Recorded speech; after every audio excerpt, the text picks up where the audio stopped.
Hello students and welcome back to your own channel Singh creations education. तो बच्चों कैसे हो आप सभी। आई होप आप सभी की नीट 2023 की प्रिपरेशन काफ़ी अच्छी चल रही होगी।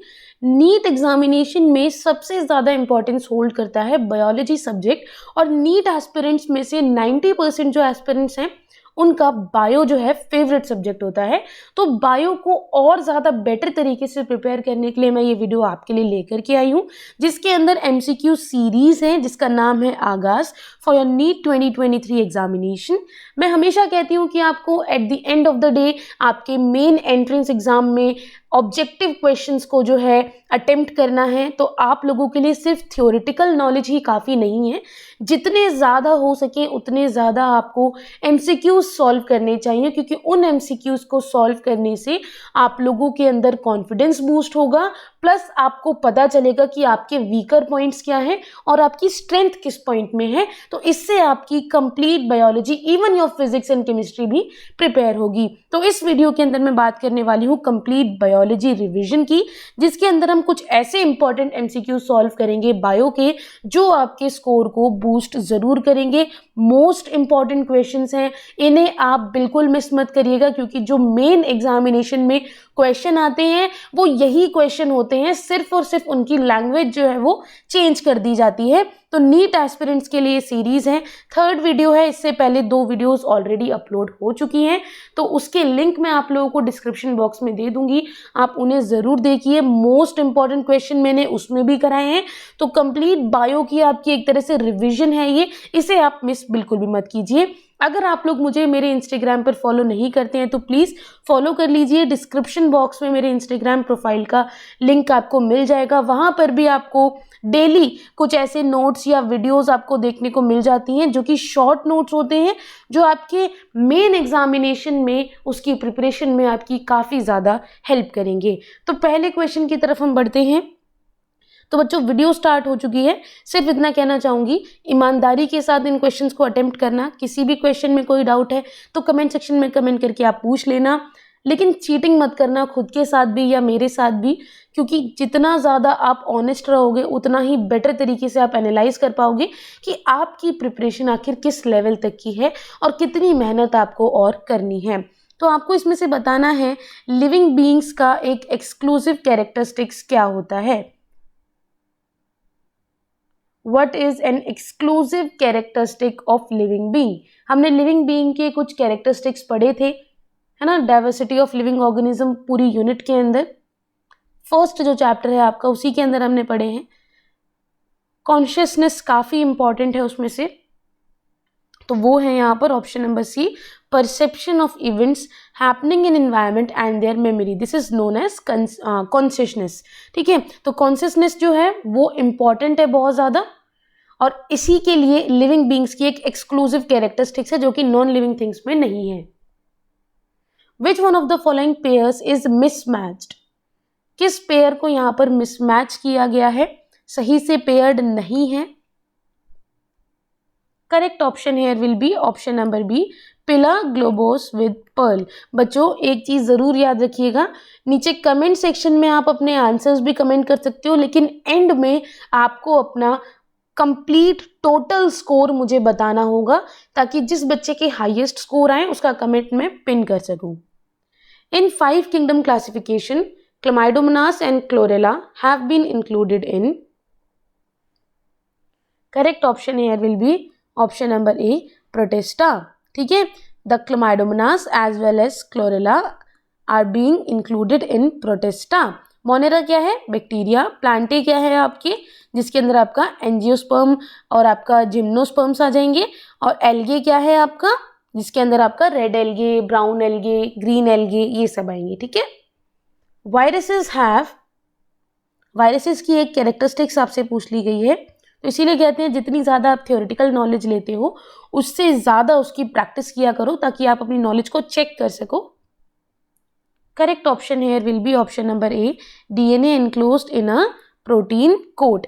जो वायरसेस होते हैं उनका डीएनए हमेशा एक प्रोटीन कोट के अंदर एनक्लोज्ड रहता है, जिसे हम कैप्सिड कहते हैं। This is capsid and this is the DNA.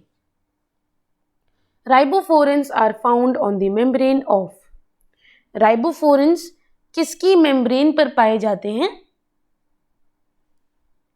Option number D, rough endoplasmic reticulum, जहां पर आपके राइबोसोम्स पाए जाते हैं। Which one of the following is considered important in the development of seed habit? Seed habit की development में इनमें से क्या है जो काफ़ी ज़्यादा इम्पॉर्टेंट माना जाता है? Heterospory, haplontic life cycle, free living gametophyte, dependent gametophyte और sporophyte. The correct option here will be option number A. Heterospory is considered as an important condition in the development of seed habit. Keel is the characteristic feature of the flower of. Keel एक characteristic feature है किस flower का? Lily, Trifolium, Potato और Chili. The correct option here will be, जो अलग सा नाम दिख रहा है, ट्राइफोलियम। अगर आपको लग रहा है थोड़ा स्पीड में है तो जैसे ही मैं क्वेश्चन आपकी स्क्रीन पर लेकर आती हूँ आप वीडियो को पॉज कर सकते हो, देन आप उसका आंसर बता सकते हो। Okay, you can take your time. जितना ज़्यादा टाइम अभी लोगे, जितना ज़्यादा गलतियों को अभी समझोगे, उतनी ही कम गलतियाँ आप मेन एग्जामिनेशन में करोगे।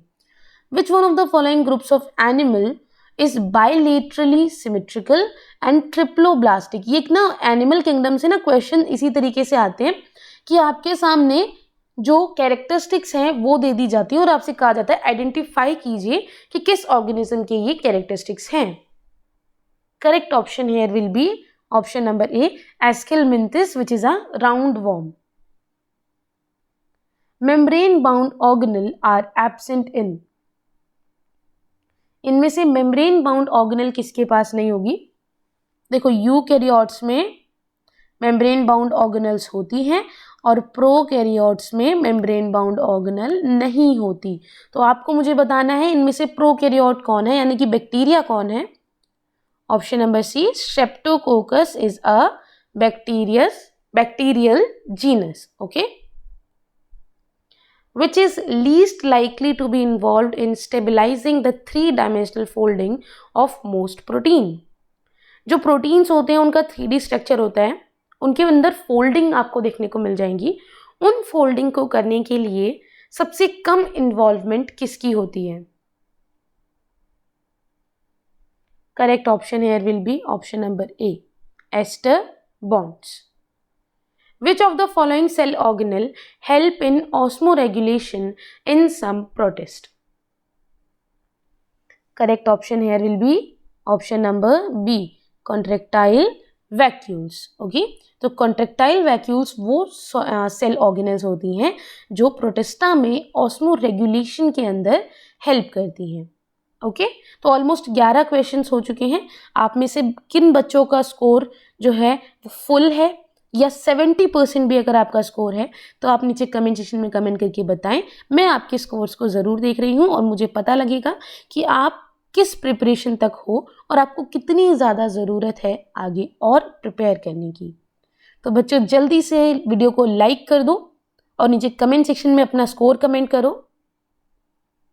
नेक्स्ट क्वेश्चन की तरफ चलते हैं। Which of the following is true regarding DNA fragments during gel electrophoresis? Gel electrophoresis के दौरान DNA फ्रेगमेंट्स के लिए इनमें से कौन सा स्टेटमेंट सही है? Correct option is DNA fragments migrate towards the anode, negative charge की तरफ DNA फ्रेगमेंट्स जो है वो मूव करते हैं। Okay, select the incorrectly matched pair. बताओ, इनकरेक्टली मैच्ड कौन सा पेयर है यहाँ पर? Correct option here will be option number B, Rhizopus, which is paired with dikaryophase. When ready-made antibodies are directly given to protect the body against foreign antigens is known as? जब readymade antibodies दी जाती हैं directly किसी भी individual की body को ताकि वो protect हो सके अगेंस्ट अ फॉरेन एंटीजन, तो उसे हम क्या कहते हैं? ऑप्शन नंबर ए, आर्टिफिशियल पैसिव इम्यूनिटी। ठीक है, आप man made readymade antibodies provide कर रहे हो, वो उसकी बॉडी के अंदर एंटीबॉडीज जो है वो डेवलप नहीं हुई है naturally, you have provided those antibodies, तो इसीलिए उसे हम कहेंगे artificial passive immunity. Middle lamella is composed of calcium pectate. Middle lamella is mainly made up of calcium pectate. Which of the following is not one of the prime health risks associated with greater UV radiation through the atmosphere due to depletion of stratospheric ozone? इनमें से कौन सा ऐसा health risk है जो कि one of the main health risk नहीं है, which is associated with UV radiation through the atmosphere? Correct option here will be option number D, increased liver cancer. It is not because of the UV radiation. The chromosomes in which centromere is situated close to one another are, correct option here will be option number D, telocentric. A cell organelle which has hydrolytic enzyme is known as, option number B lysozyme, suicidal bags, जो hydrolyse कर देते हैं जो भी sales की death हो जाती है उनको. Okay, next, which one of the following is not an inclusion body found in prokaryotes? इनमें से कौन सी पर्टिकुलर इंक्लूजन बॉडी नहीं है जो कि प्रोकैरियोट्स में पाई जाएगी? बताओ. Correct option here will be option number A, polysome. Okay, which particulate size is most harmful? Correct option option number C, 2.5 micrometre और लेस देन 2.5 माइक्रोमीटर, यानी कि ये भी और ये नहीं होगा आपका. ठीक है. A jawless fish which lays eggs in fresh water and whose amniocetes larvae after metamorphosis return to the ocean is, option number D, petromyzon. Okay, option number D, petromyzon. Endogenously formed thin-walled non-motile asexual spores are characteristics of fungal group which are related with septate mycelium, chitinous cell wall, aseptate sinusitic mycelium, intervening dikaryotic stage या absence of fruiting bodies. एक endogenously formed thin wall है जो कि non-motile sexual spores बना रही है. These are the characteristics of fungal group. ये उस फंगल ग्रुप की कैरेक्टरिस्टिक्स हैं जिसके अंदर सेप्टा माइसीलियम हो सकता है, काइटिनियस की सेल वॉल हो सकती है, यानी कि काइटिन की सेल वॉल हो सकती है, फ्रूटिंग बॉडी एब्सेंट हो सकती है, डाइकैरियोटिक स्टेज पे इंटरवेनिंग हो सकती है, और एसेप्टेट या सिनोसिटिक माइसीलियम हो सकता है. तो इनमें से कितने कैरेक्टरिस्टिक्स सही हैं इस पर्टिकुलर फंगल ग्रुप के लिए? Correct option here will be option number A, which says the chitin cell wall, intervening dikaryotic stage and the absence of fruiting bodies. Okay, free central placentation is found in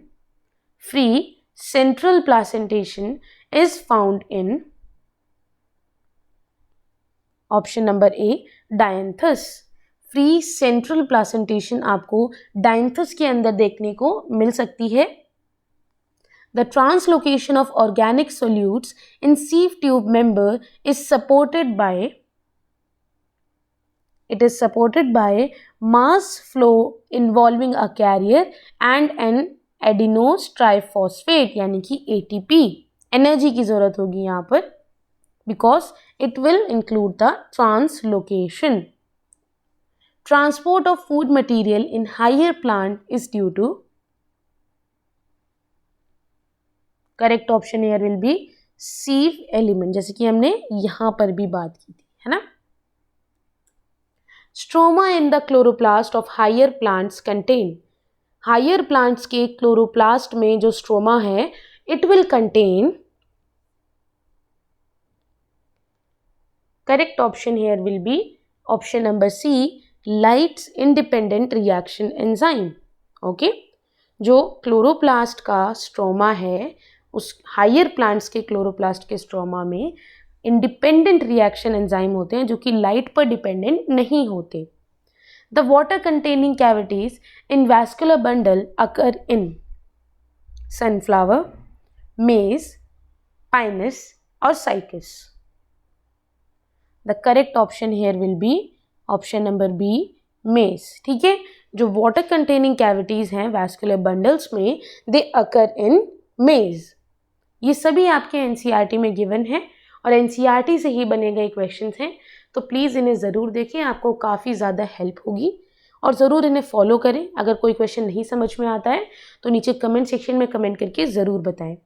smooth muscles are involuntary fusiform non striated, voluntary multinucleate cylindrical, involuntary cylindrical striated या voluntary spindle shaped और uninucleate. The correct option here will be option number A, involuntary, fusiform and non-striated, यानी कि आप उन्हें control नहीं कर सकते हो, striated मसल की कैटेगरी में वो नहीं आएंगी। Which is the most common mechanism of genetic variation in the population of sexually reproducing organism? Sexually reproducing organism की पॉपुलेशन में सबसे कॉमन मैकेनिज्म कौन सा है in the genetic variation? The correct option here will be option number D, recombination. ठीक है, recombination सबसे important और सबसे कॉमन मैकेनिज्म है। जेनेटिक वेरिएशन जितनी भी आती हैं किसी भी पॉपुलेशन में जो कि सेक्सुअली रिप्रोड्यूस कर रही है। Last question is, which of the following component of phloem is made up of sclerenchymatous cell? phloem का कौन सा component है जो कि sclerenchymatous cell से बना हुआ होता है? Option A companion cell, option B bast fiber, option C sieve tubes या option D xylem fiber. The correct option here will be option number B, bast fibre. Okay, I hope आप लोगों को ये क्वेश्चंस पसंद आए होंगे। पसंद भी क्या बच्चों, आपके लिए इम्पॉर्टेंट है काफ़ी ज़्यादा। जितने ज़्यादा हो सके, मैं हर बार ये कहती हूँ, चाहे मेरे चैनल से या कहीं से भी, आपसे जितने ज़्यादा हो सके उतने ज़्यादा क्वेश्चंस आप करो। इस चैनल पर बने रहो, क्योंकि इस तरीके से जब तक आपका नीट एग्जामिनेशन नहीं हो जाता तब तक आप लोगों को आपके नीट एग्ज़ाम के लिए प्रिपेयर कराया जाएगा और बहुत ज़्यादा हेल्प होगी आपकी इन क्वेश्चंस के ज़रिए इन योर नीट एग्जामिनेशन। तब तक के लिए thank you so much, have a good day, bye bye. मिलते हैं नई वीडियो के साथ।